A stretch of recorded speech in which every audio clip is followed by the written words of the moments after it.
84,000 కోట్ల వ్యయమంటున్నారు కాంగ్రెస్. తర్వాత నేను చెప్తాను, అదే ఎస్ఆర్ఎస్పి ఉంది, కట్టి ఎన్ని సంవత్సరాలు ఎన్ని దశాబ్దాలు అవుతుందండి? ఎప్పుడో 60s కట్టారు.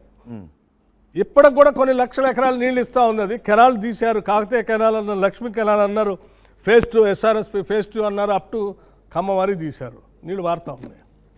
కడెం ప్రాజెక్ట్ కట్టారు, శ్రీపాద ఎల్లంపల్లి ప్రాజెక్ట్ కట్టారు. ఇవి ఫిజికల్గా కనిపిస్తున్నాయి, అవి ఎక్కడ కుంగిపోలేదుగా, నీళ్ళు బారుతూనే ఉన్నాయి కదా. పక్క పోయి చూడండి, జోరాలు కట్టారు, నీళ్ళు బారుతున్నాయి కదా, ఎక్కడ కుంగిపోలేదు కదా. శ్రీశైలం కట్టారు, ఎక్కడ కుంగిపోలేదుగా, నీళ్ళు బారుతున్నాయి, హైడల్ ప్రాజెక్ట్ నడుస్తూనే ఉందిగా. కింద పోండి, నాగార్జున సాగర్ కట్టారు కృష్ణా మీద, నీళ్ళు బారుతున్నాయి, కొన్ని లక్షల ఎకరాలు బారుతున్నాయి కదా, కుంగిపోలేదు కదా. ఇదెందుకు కుంగిపోయిందండి? ఇంత టెక్నాలజీ అందుబాటులో లేని రోజుల్లో కూడా డ్యాములు దెబ్బతిన్న సందర్భాలు ఉన్నాయి, ఇతర రాష్ట్రాల్లో కూడా డ్యాములు దెబ్బతిన్న సందర్భాలు ఉన్నాయి. ఇంకో ఇతర రాష్ట్రాల దాకా ఎందుకు పోతారండి? ఇదే గోదావరి పైన, ఇదే కాళేశ్వరం పైన కట్టినటువంటి శ్రీపాద ఎల్లంపల్లి ఇంత కూడా కదలలేదు కదా. అదే శ్రీపాద ఎల్లంపల్లి పైన కట్టినటువంటి ఎస్ఆర్ఎస్పి ప్రాజెక్ట్ ఇంత కూడా కదలలేదు కదా, కొన్ని దశాబ్దాలు అవుతుంది కదా. ఇప్పుడున్న టెక్నాలజీ కూడా ఆ రోజుల్లో అందుబాటులో లేదు కదా. ప్రపంచవ్యాప్తంగా గ్లోబలైజేషన్ జరిగింది, వాళ్ళంతా ఓపెన్ అయింది, స్మాల్ విలేజ్ అయిపోయింది. ఎక్కడున్న టెక్నాలజీ అని కాపీ తీసుకొచ్చి కట్టుకోవచ్చు. ఏమీ లేని రోజుల్లో కట్టినేమో సమృద్ధిగా నీళ్ళు ఇస్తున్నాయి ఇంత కదలకుండా, నువ్వు కట్టిందేమో కుంగిపోయా. మౌలి గారు, ఎవరు మేలు చేసినట్టు ఈ ప్రాంతానికి? భట్టి విక్రమార్క గారు, ధాన్యానికి మద్దతు ధర విషయంలో కాంగ్రెస్ పార్టీ మాట తప్పిందా లేదా?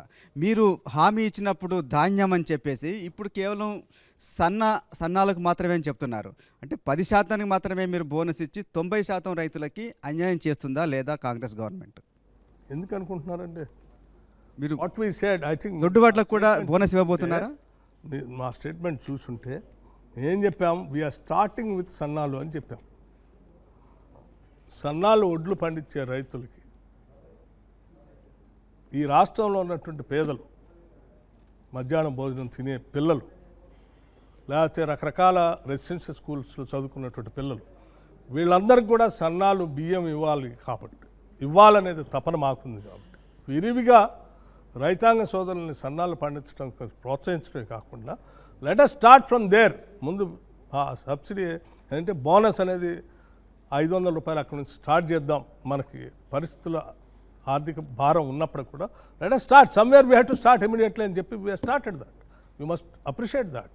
మీ స్టేట్మెంట్ విన్నాను, కాకపోతే మీరు సన్నాలతో స్టార్ట్ చేస్తున్నాం అంటున్నారు, కానీ దొడ్డు వడ్లకి ఇప్పుడు ఇస్తున్నాము, ఈరోజు ఈ పంట నుంచి ఇస్తున్నాము అనేది స్పష్టంగా చెప్పలేకపోతే. అదే చెప్తా ఉన్నాం కదండి, ఏ స్కీమ్ అయినా ఎక్కడి నుంచో ఒక దగ్గర నుంచి బిగిన్ కావాలి. We have started this. Okay, దొడ్డు వడ్లకి ఎప్పటి నుంచి ఇవ్వబోతున్నారు? అది will tell you that. Okay, మీరు ఇచ్చిన హామీ కొత్తగా పెళ్లి చేసుకున్న జంటలకి తులం బంగారం 1,00,000 రూపాయలు ప్రజలందరూ ఎదురు చూస్తున్నారు, ఎప్పటి నుంచి ఇవ్వబోతున్నారు? ఇస్తామండి. ఈ లోపల ఎలక్షన్ కోడ్ వచ్చింది, ఏం చేయడానికి లేదని అసలు ఇచ్చిన గ్యాస్ సిలిండర్ని ఆపింది కొన్ని చోట్ల అయితే.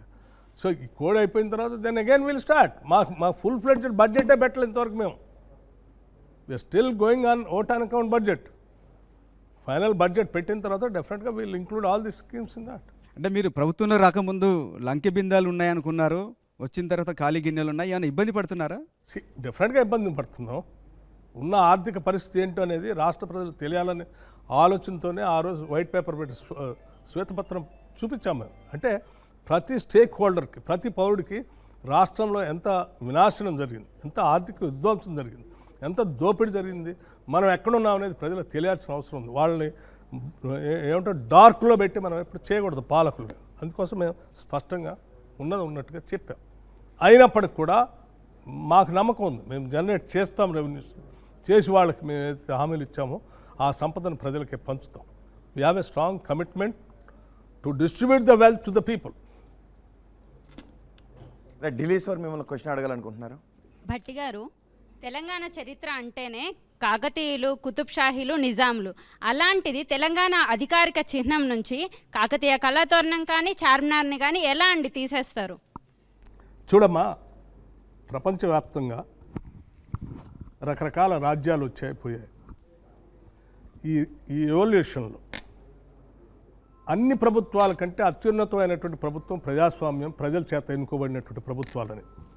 అందుకోసమే ప్రపంచవ్యాప్తంగా అన్ని దేశాల్లో కూడా ఆనాటి రాచరిక వ్యవస్థలకు వ్యతిరేకంగా ఉద్యమాలు జరిగి, యుద్ధాలు జరిగి, అంతిమంగా ఒక రాజ్యాంగం లాంటి వాటిని ఏర్పాటు చేసుకుని ప్రతి పౌరుడికి ఒక ఓటు హక్కు ఇచ్చి, ఆ ఓటు హక్కు ద్వారా తన ఓటుతో తన ప్రజాప్రభుత్వం ఏర్పాటు చేసుకున్నదే ప్రజాప్రభుత్వాలు, ప్రజాస్వామ్య ప్రభుత్వాలు.